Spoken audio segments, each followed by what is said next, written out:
My beloved Caroline, oh how I love you. We crossed paths at the bus stop. I greeted you with an innocent smile, but it seemed that you were ignoring my very existence. I felt disheartened and fragile after that moment. People say I'm a madman, but I feel that no one else should have you except me. That doesn't mean I'm mad, right? So I followed you to your husband's house and made myself at home in the attic of yours. Getting in was easy. Both you and your husband had jobs to go to in the afternoon. You were a receptionist for the local chemist, and your husband was a chef in a fancy restaurant a couple of towns away. Neither of you got good pay, but both of you needed all the money you could get so you could materialize your foolish dream of a future honeymoon. How do I know all this? I've listened to all your feeble arguments and pointless conversations while I was keeping myself occupied by practicing ways I can propose to you, my darling.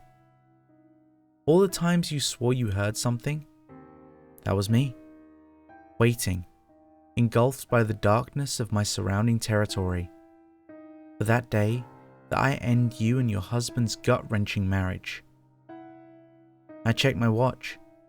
It was 7 a.m. on Valentine's Day. A perfect time to display my undying love for you. I gathered my gifts I collected for you throughout my years of searching for the right person, and I descended through the loft ladder and proceeded to make sure your husband didn't interrupt me while I proved to you that my passion for you exceeds the imagination of anyone else in the world. There you were, out in the garden, watering the plants that you had been excessively taking care of. When you saw me heading towards you, you were first confused. But that confusion turned to fear as you noticed that I had blood splat on me and I had been clutching some gifts behind my back. You started to run, but I pulled out my silenced .40 cal and shot you in the leg, so you wouldn't leave before I could give you your Valentine's gift. You were screaming while you were in extreme pain, so I gagged you with the duct tape I was clenching in my other hand and dragged you inside. Lucky you. You lived in a quiet town. You started kicking me, but resistance was futile, since I was going to let you go until you loved me, and until you loved me just as much as I loved you. When I got to the study, I threw you into the desk and shot your other leg. You were losing a good amount of blood, and I was afraid that you were going to die on me. So I ripped down one of the curtains, tore it up into strips, and wrapped some of them tightly around the bloody bullet holes in both your legs. I went back to the attic, grabbed my bag of goodies, and came back to find you desperately trying to crawl for your life. I grabbed you by your short brown hair and threw you back into the study and locked the door. You were bawling your eyes out, trying to scream through the duct tape. I recocked my gun and demanded that you keep quiet or I would shoot you in the throat. That way, you'd either die from blood loss or lack of oxygen, or by choking on your own blood. You calmed down a bit, but you were still crying your little heart out. I told you that I had a present for you, and it was something you loved.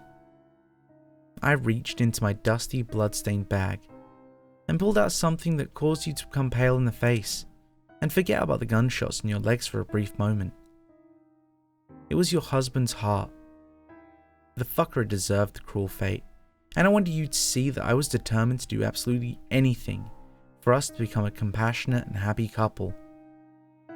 After telling you that it was your husband's heart, you started begging for mercy and forgiveness. I couldn't hear you, but nevertheless, I was going to make sure you will never ignore me again. I grabbed you by the wrist and twisted your hand with just enough force to make you submissive. I reached into my bag and pulled out one of the engagement rings that I had made myself. Although it was a bit small, with a bit of force, it turned out that the ring was a perfect fit and suited your personality perfectly. It almost brings a tear to my eye, but I knew that it brought tears to your eyes, since you were flooding the floor with them. I felt privileged that my engagement rings could bring tears of joy to your eyes. Now you're asleep. You look so peaceful when you're sleeping. Now I'm going to make sure that you'll never ignore my existence again. and that you remember what I have done for you. After I finish, I have to leave, but I feel that our time together will never be forgotten, no matter how many years pass, neither by me or you. Police log, 16th of February 2012, 3:55 PM. A couple was found murdered in their home between 7 AM and 9 AM on Valentine's Day. Mr. Dave Clark, aged in his mid-40s, was found butchered in his bedroom with his esophagus and heart ripped out with what appears to be a coat hanger. The other victim, Miss Caroline Clark, aged also in her mid-40s, was found in the study with duct tape over her mouth and gunshot wounds in both of her legs. The worst thing about her murder, though, is that she had a fractured left wrist and flesh on her ring finger which had been stripped to the bone, with an engagement ring found around the middle section of the finger with the words "True Love" engraved on the inside of the ring. When doctors began their post-mortem examination, they found that her body had been hollowed out, with the exception of her bones, and had been filled with engagement rings, with the same words engraved on every single goddamn ring. True love. When police asked local jewellery shops if they'd supplied anyone with countless amount of engraved rings, they denied the claim, stating that they've never come in contact with someone that had ordered that ridiculous amount of rings. Detectives believed that the flesh was stripped with force, that the ring was obviously too small for her finger but not her bone. Suspect has been identified as Jonathan Wayham. He's never been taken into custody, and not much information is given about him, except that he's Caucasian, approximately 6 feet tall, and he has extreme separation disorder. Suspect has not been arrested as of today, but search teams have been dispatched so we can find this madman. Also, remember to keep your loved ones by your side. You never know what could happen to them. Thanks for sticking around to the end. And if you enjoyed today's story, make sure to leave a like.